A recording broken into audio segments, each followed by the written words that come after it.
मैं डॉक्टर नंदिता सिंघवी, सह आचार्य, राजकीय डूंगर महाविद्यालय बीकानेर। प्रिय विद्यार्थियों, सुमध्याह्नम। आज हम महाकवि कालिदास विरचितम ऋतुसंहारम के प्रथम सर्ग ग्रीष्म वर्णनम के प्रथम श्लोक का अध्ययन करेंगे।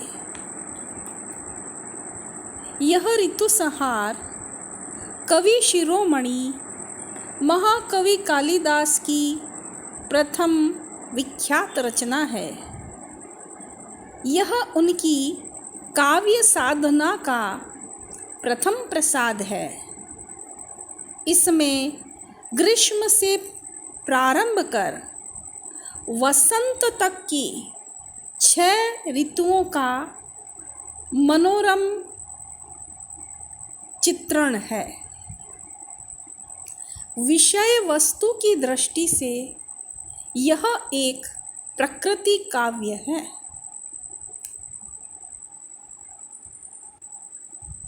मल्लीनाथ ने इस काव्य की टीका नहीं की तथा अन्य किसी प्रसिद्ध टीकाकार की टीका नहीं मिलती। इसलिए कई विद्वानों को यह भ्रम हो गया कि ऋतुसंहार कालिदास की कृति नहीं है।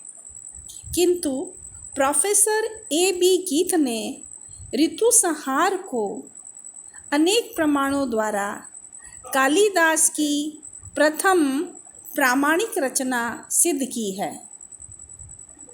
ऋतुसंहार का सर्वप्रथम संपादन कलकत्ता से सन 1792 ईस्वी में सर विलियम जोन्स ने किया था।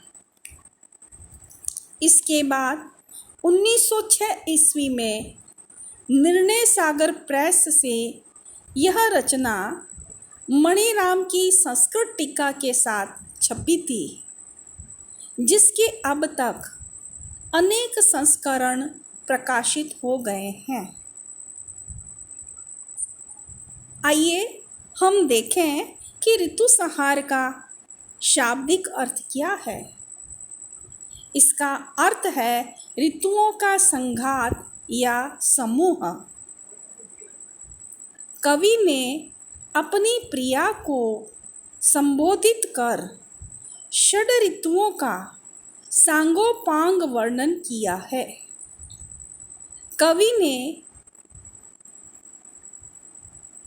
ऋतु चक्र का प्रारंभ ग्रीष्म से कर वैभव संपन्न वसंत ऋतु के वर्णन के साथ इस काव्य का समापन किया। कवि ने प्रत्येक ऋतु के संदर्भ में प्राकृतिक वैशिष्ट्य और सौंदर्य का भव्य वर्णन किया है। साथ ही प्रेमी प्रेमिका के प्रणय जीवन पर पड़ने वाले प्रभावों का और प्रकृति के विभिन्न अंगों, पशु पक्षी आदि पर पड़ने वाले प्रभावों का मनोहारी चित्रण किया है। आइए हम पहले श्लोक को पढ़ें।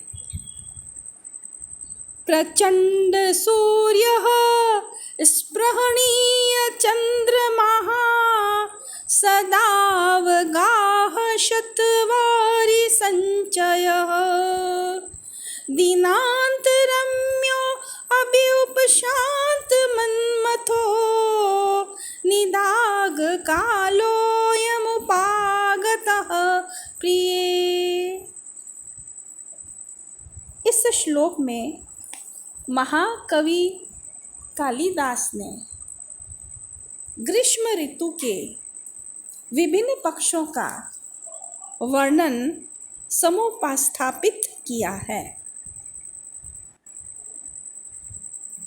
कोई श्रृंगार रसिक व्यक्ति अपनी प्रियतमा को ग्रीष्म ऋतु को उद्देश्य करके कहता है कि ये जो प्रचंड सूर्य है, इस समय प्रिय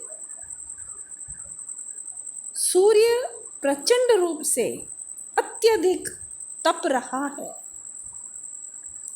स्मरणीय चंद्रमा, और चंद्रमा बड़ा स्मरणीय अभिलषणीय लग रहा है, अर्थात चंद्रमा की जो चांदनी है वो बड़ी सुखमय अभिलषणीय लग रही है।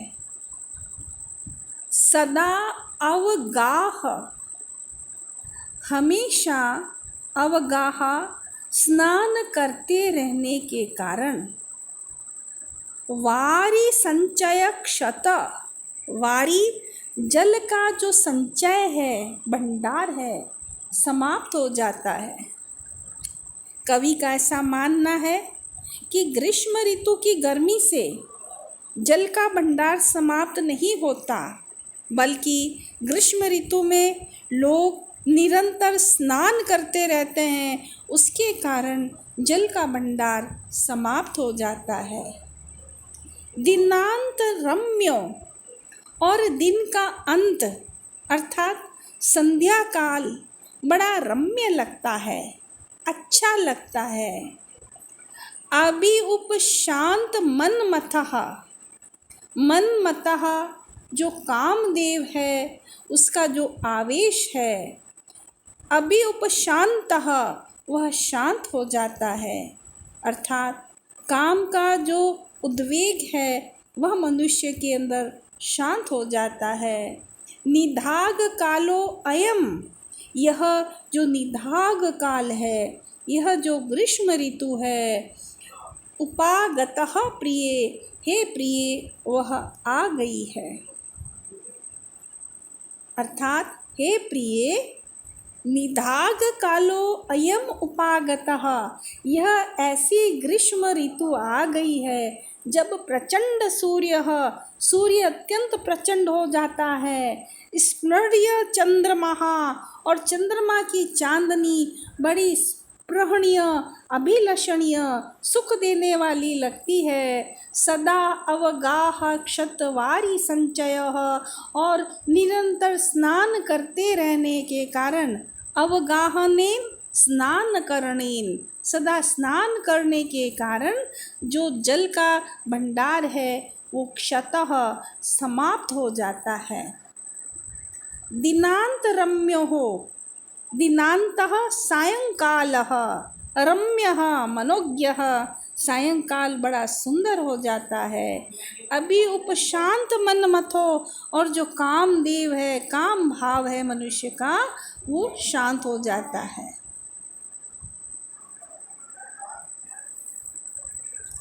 यह जो श्लोक है वो ऋतु संहार का प्रथम श्लोक है। इस श्लोक में महाकवि ने वस्तु निर्देशात्मक मंगलाचरण किया है और ग्रीष्म ऋतु की 5 विशेषताएं बताई है कि ग्रीष्म ऋतु में सूर्य अत्यधिक तपता है, चंद्रमा की चांदनी बहुत अच्छी लगती है, और तीसरी बात, लोगों के स्नान करते रहने से जल के भंडार समाप्त होने लगते हैं। चौथा, सायंकाल के समय दिन बहुत अच्छा लगता है, और अंत में इस समय काम का वेग शांत हो जाता है। यहाँ आप देखिए, जो इस श्लोक में रीति है वह वैदर्भी रीति है, और इसमें छंद है वह उपजाति छंद है। उपजाति छंद का लक्षण इस प्रकार से है। स्याद इंद्र वज्रा यदि तौ जगौ गह, उपेंद्र वज्रा जत जास ततो गौ, अनंतरो उदीरित लक्ष्म भाजौ पादौ यदि यावुपजातयस्ताः। अर्थात यदि 2 तगण, 1 जगण और 2 गुरु हों तो ऐसे 11 वर्ण वाले छंद को इंद्र वज्रा कहते हैं। एक जगण, एक तगण, एक जगण वर्ण हो और 2 गुरु वर्ण हो तो ऐसे छंद को उपेंद्र वज्रा कहते हैं। दोनों का सम्मिलित लक्षण होने पर उपजाति छंद होता है, अर्थात किसी पाद में इंद्र वज्रा और किसी पाद में उपेंद्र वज्रा छंद होना चाहिए।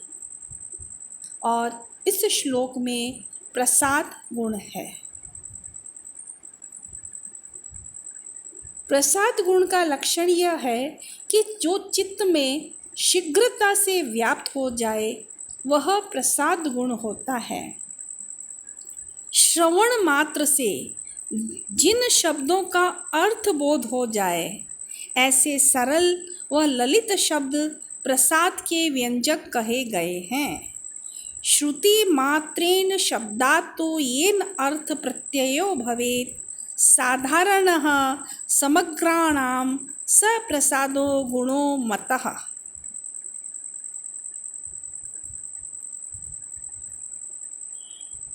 कल आप इस श्लोक का अध्ययन करें और किसी प्रकार की कोई भी कठिनाई हो तो आप पूछ सकते हैं।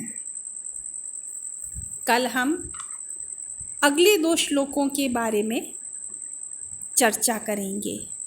धन्यवाद।